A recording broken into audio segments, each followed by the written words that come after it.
there are many meditation techniques, and when people ask what is the best meditation technique, I'll tell you right away. The best meditation technique you can ever have is the one that you do every day. That's the best meditation technique. So meditation is in principle very easy. It's like running or jogging or even going for a walk in nature. I mean, everybody can do it. And it's a complete natural process. And it's not really a matter of what kind of jogging shoes you have or what kind of trainer you have to jog. So what gives the effect is to actually to do it and to have a regular practice. And so there are many different meditation techniques, and the techniques are not the most important thing. And also often the most simple thing can be used. Like the Buddha, he had just a very simple practice. He just watched his breath. That was all what he did. But he sat himself down under the tree, the Bodhi tree in Bodh Gaya, and with a firm resolution that he was going to sit here until he died, unless he got the answer to what the meaning of life is.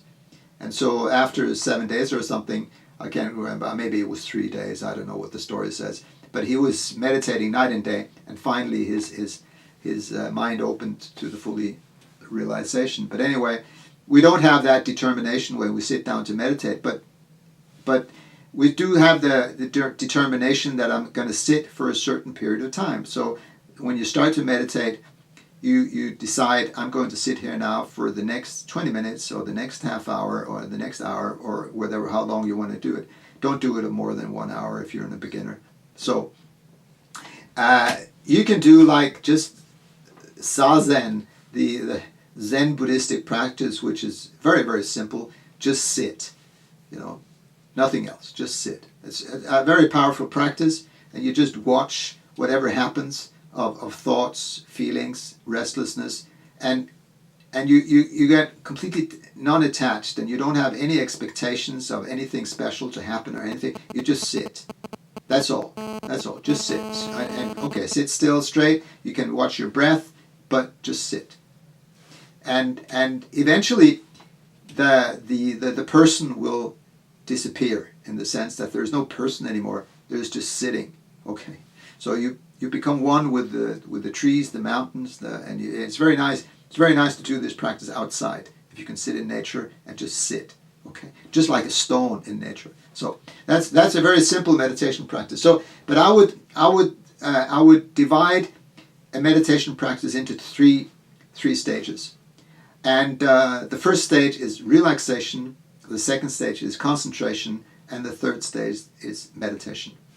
And so what passes for meditation these days is basically relaxation. So mindfulness, for instance, which has become more or less synonymous with meditation, is basically relaxation. You sit down, you close your eyes, and you just watch the mind. You just watch whatever passes of thoughts, feelings, memories, that you talk to yourself, and so on. And that's the first stage of just calming your body and calming your mind. And that's a good practice, a very powerful practice. And what happens in the first stage is that you cannot avoid to become aware that I am the witness. You cannot avoid to notice that there are the sounds, and I am aware of hearing the sounds. There are thoughts, and I'm aware of having thoughts. There are feelings, I'm aware of having feelings. I'm talking to myself, I'm aware of talking to myself.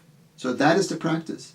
And it's very good to establish the witness in the sense that I am awareness, I'm conscious, I'm sitting here, I'm doing my practice. So that's the first stage, called mindfulness. And this gives you, even though you stop here, it gives you over time, it gives you a calmness and a peace, has a whole lot of physiological and psychological benefits, and it gives you a sense of security and self-confidence. Confidence is just resting in yourself. So it's a great practice and highly recommended. So the next stage of meditation is called concentration. And then you, in a sense, you go deeper in order to that. You wanted to provoke your mind. You introduce an object of concentration. It can be a mantra, it can be a symbol, it can be a special thought, it can be, chakras of the body, or it can be the breath.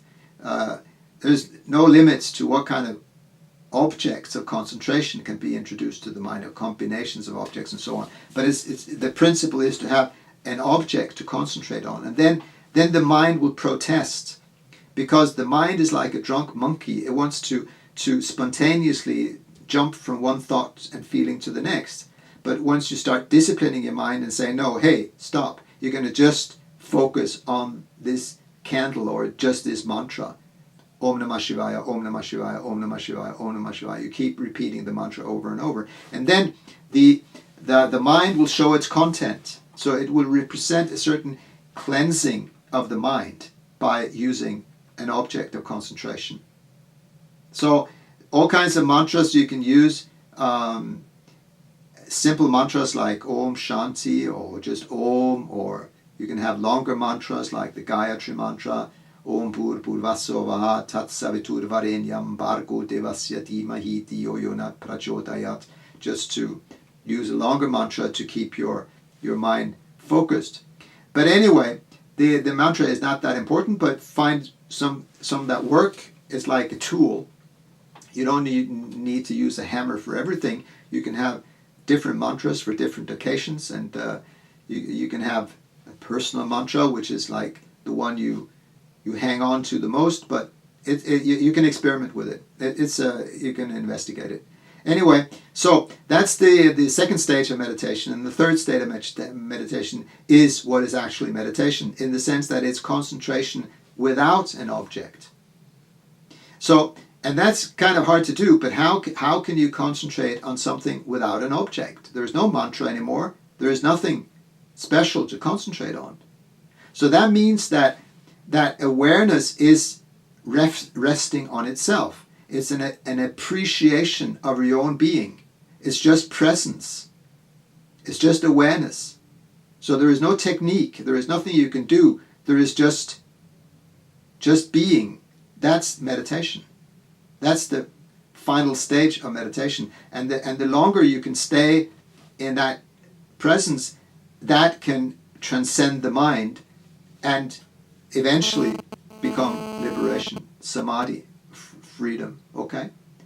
So, but that's the practice. And what I would recommend is to go through either, you can do the stages separately if you want, but I would recommend a kind of gradual 10 minutes of realization or mindfulness, 10 minutes of concentration, and 10 minutes of real meditation, of just just being.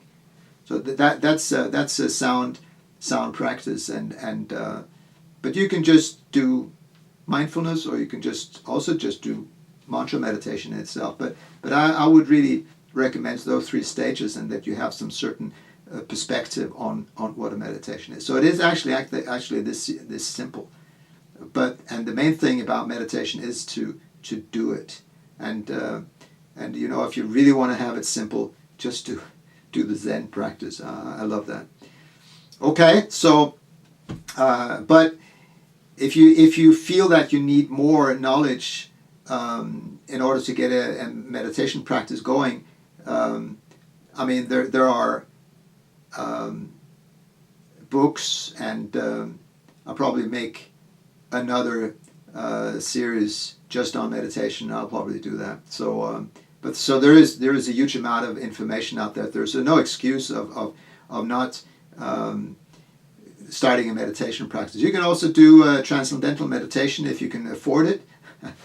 So that's it's ridiculously expensive to get a mantra from the Transcendental Meditation Organization, but they should really be complimented on, because there is no one who has learned more people meditation as Maharishi Mahesh Yogi, who founded the Transcendental Meditation. He was really big in the 60s and the 70s and learned the Beatles to meditate. And his golden formula of a mantra, a personal mantra, and meditation twice a day, 20 minutes, is a very, very powerful practice, and it transformed the lives of literally of millions. It's a very serious organization, and they do profound work on, and also they have much more advanced techniques. They have the, you know, the mind-blowing city program where they taught people to fly, literally. And I've seen it myself, to levitate. I've seen people, they flew off half a meter off the ground. That was just totally mind-blowing. And they did that by introducing that city techniques.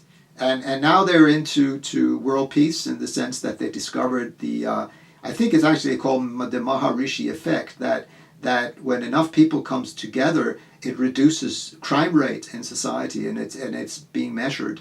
Like they've done these amazing, I can't remember the details, but it was in America, an American city where a couple of thousand people came together to meditate over a 2-week period or something like this, and they could really measure a dramatic drop in crime rates and suicide attempts, and less activity on the in the hospitals, their emergency awards and so on, and an enormous harmonization of society due to this collective effort of deep meditation, of advanced meditators getting together.